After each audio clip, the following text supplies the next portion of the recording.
Hello everyone, कैसे हो सभी और कैसी चल रही है आप लोगों की पढ़ाई। आई होप आप सभी लोग अच्छे होंगे और पढ़ाई भी आपकी बेहतर चल रही होगी। तो जैसा कि आप लोगों को पता है कि हमारा क्लास 10th फिजिक्स का चैप्टर नंबर 1 चल रहा है, प्रकाश तथा प्रकाश का परावर्तन और अपवर्तन। ये हमारा चैप्टर चल रहा है। तो आज की वीडियो में हमारा एक बहुत ही ज़्यादा इम्पोर्टेंट टॉपिक होता है। अगर हम इस टॉपिक को समझ लेते हैं तो जो आगे का हमारा चैप्टर होता है वो काफ़ी ज़्यादा आसान हो जाता है। तो जैसा कि आज का हमारा टॉपिक है हमारा प्रतिबिंब के बारे में, हम आज की वीडियो में पढ़ने वाले हैं। प्रतिबिंब कितने प्रकार का होता है ये भी हम पढ़ेंगे। तो चलिए वीडियो को स्टार्ट करते हैं। तो हमारा टॉपिक आज का प्रतिबिंब। प्रतिबिंब किसे कहते हैं ये हमारा डेफिनेशन लिखा हुआ है और मैं इसको अच्छे तरीके से आपको एक्सप्लेन भी करके दिखाऊंगा। तो जो हमारा प्रतिबिंब है उसका डेफिनेशन हो जाएगा, जब हम किसी दर्पण के सामने खड़े होते हैं, यानी कि जब हम किसी दर्पण या शीशा, इसको शीशा भी बोला जाता है दर्पण को, जब हम किसी दर्पण के सामने खड़े होते हैं तो हमारा चित्र दर्पण में बन जाता है। इसी चित्र को ही प्रतिबिंब कहते हैं। यानी कि कहने का मतलब यह है, जैसे कि आपके घर में शीशा होगा और आप उस शीशे के सामने खड़े हो जाओगे तो जो आपका यानी कि फेस होगा उस शीशे में भी दिखने लगेगा, उसी को ही प्रतिबिंब कहते हैं। साफ साफ डेफिनेशन में लिखा हुआ है, बिल्कुल आसान भाषा में मैं आपके लिए यहाँ पर लैंग्वेज लेकर आया हूँ। जब हम किसी दर्पण के सामने खड़े होते हैं तो जो हमारा चित्र है वो दर्पण में बन जाता है, इसी चित्र को ही प्रतिबिंब कहते हैं। आई होप ये आपको समझ में आ गया होगा कि प्रतिबिंब किसे कहते हैं। उसके बाद आप पढ़ेंगे प्रतिबिंब के प्रकार, कि जो प्रतिबिंब होते हैं वो कितने प्रकार के होते हैं।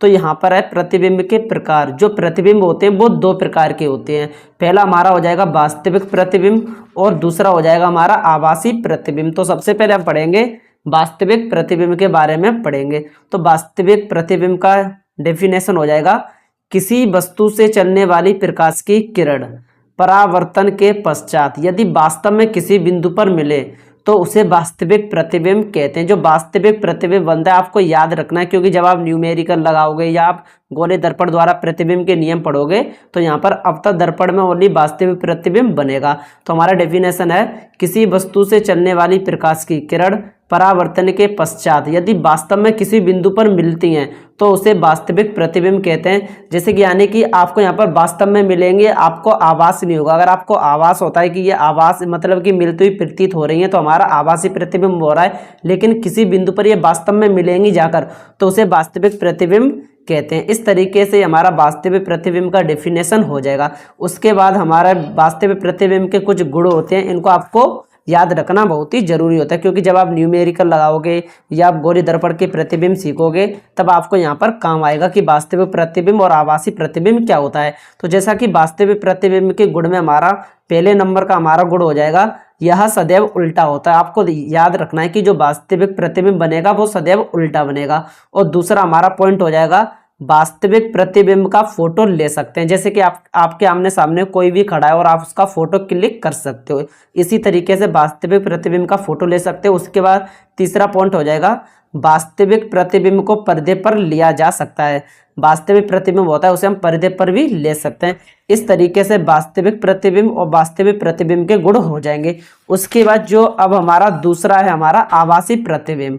आभासी प्रतिबिंब हमारा दूसरा पॉइंट हो जाएगा कि आभासी प्रतिबिंब किसे कहते हैं। तो जैसे कि इसका डेफिनेशन हो जाएगा, किसी वस्तु से चलने वाली प्रकाश की किरण, किसी वस्तु से चलने वाली प्रकाश की किरण परावर्तन के पश्चात यदि किसी बिंदु पर मिलती हुई, यहाँ पर आपको प्रतीत होंगी, मिलती हुई यानी कि मिलेंगी नहीं है रियल में, लेकिन ये आपको मिलती हुई प्रतीत होंगी, तो उसे हम आभासी प्रतिबिंब कहते हैं। इस तरीके से ये जो आपका डेफिनेशन होगा यहाँ पर कंप्लीट हो जाएगा।